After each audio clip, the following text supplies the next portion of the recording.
السلام علیکم ورحمۃ اللہ وبرکاتہ۔ سورۃ التوبہ پارہ نمبر 10 آیت نمبر 12 اور 13 کی تلاوت کر رہی ہوں۔ اعوذ باللہ من الشیطان الرجیم۔ وَإِن نَكَثُوا أَيْمَانَهُم مِّن بَعْدِ، واو پہ حرکت ہے میری بہنوں، جل پڑیں گے، اور حمزہ کو تشدید والے نون میں ملا کر غنّے کے ساتھ پڑھیں گے، اور سا کے اوپر کیا ہے؟ مد ہے۔ واو ساکن سے پہلے پیش واو مدہ اور اس پر مد ہے، تو اسے 3 سے 4 الف کی مقدار کھینچیں گے، مد منفصل ہے۔ اور میم ساکن کے بعد میم آیا ہے تو دونوں میم کو ملا کر غنّے کے ساتھ پڑھیں گے، اسے ادغام شفوی کہتے ہیں۔ نون ساکن کے بعد با آیا ہے تو نون کی آواز کو میم میں بدل کر پڑھیں گے، اسے اخلاپ کہتے ہیں۔ وَإِن نَكَثُوا أَيْمَانَهُم من بعد عهدهم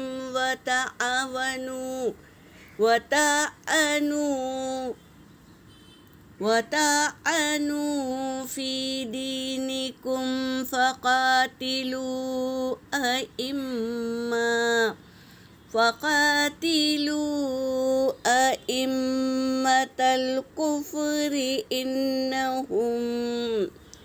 أئمة الكفر إنهم لا أيمان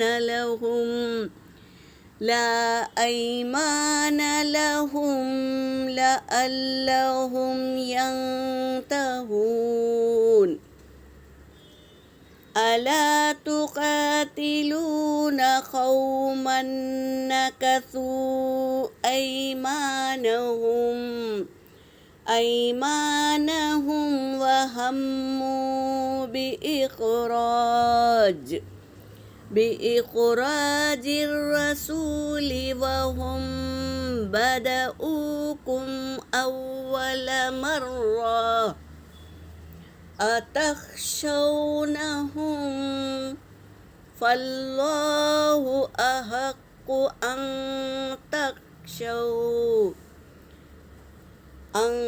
تخشوه إن كنتم مؤمنين۔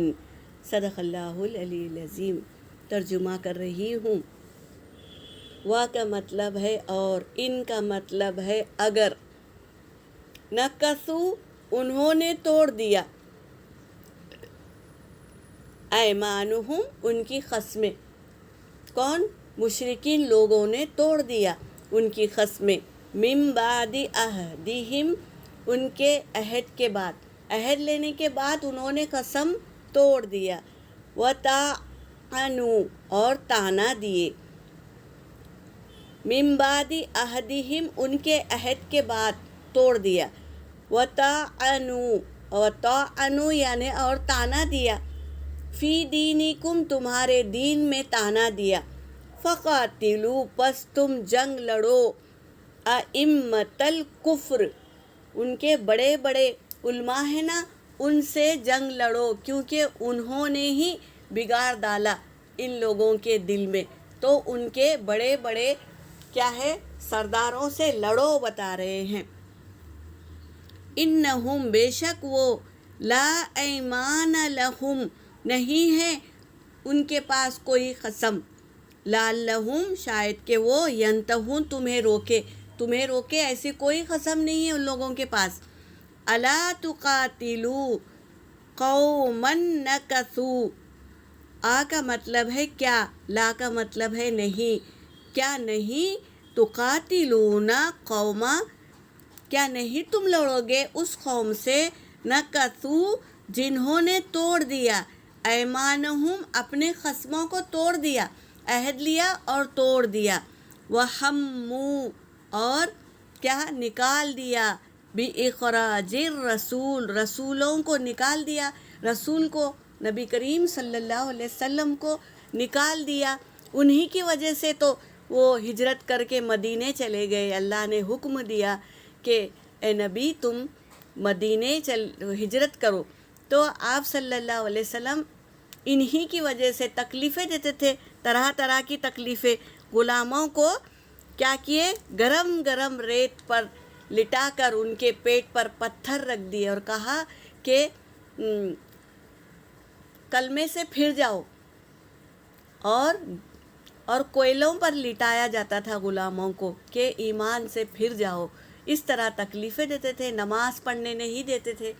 تو اس لیے تو انہوں نے نکالا نا رسول کو، وہم اور وہ بدعوکم انہوں نے شروعات کی تھی تم سے یہ لڑنے کی اور یہاں سے نکال دینے کی، تکلیفیں دینے کی، ظلم کرنے کی، انہوں نے شروعات کی تھی۔ اول مرہ، پہلی مرتبہ انہوں نے ہی شروع کیا۔ اگر وہ ہمیں آزادانہ عبادت کرنے دیتے، نماز پڑھنے دیتے، تو کیوں نکلنا پڑتا تھا لوگوں کو؟ اپنا گھر بار زمین جائیداد چھوڑ کر ہجرت کر گئے اللہ کے حکم سے، تو انہوں نے شروعات کی۔ اتخشوہم، کیا تم اس سے ڈرتے ہو، ان لوگوں سے ڈرتے ہو؟ یہ کہہ رہے ہیں اللہ تبارک تعالیٰ۔ فاللہ، تو اللہ احق، زیادہ حقدار ہے، ان یہ کہ تخشوہ، تم ڈرو اس سے۔ کس سے؟ اللہ سے ڈرو، ان لوگوں سے مت ڈرو۔ اللہ زیادہ حقدار ہے کہ ڈرو تم اس سے۔ ان کنتم، اگر ہو تم مؤمنین، ایمان والے ہو تو اللہ پر یقین رکھو، اللہ سے ڈرو اور کسی قوم سے نہ ڈرو، اور حق پر ہو تو کامیابی ضرور ملے گی۔ اللہ حق پہ رہنے والوں کو کامیابی عطا فرماتا ہے۔ تو اللہ تبارک تعالیٰ یہی کہہ رہے ہیں، کسی سے ہمیں ڈرنے کی ضرورت نہیں ہے، اگر تم ایمان والے ہو تو اللہ سے ہی ڈرو، اور اللہ زیادہ حقدار ہے۔ یہاں پر میری آیت ہو گئی۔ وآخر الدعوانا ان الحمد للہ رب العالمین۔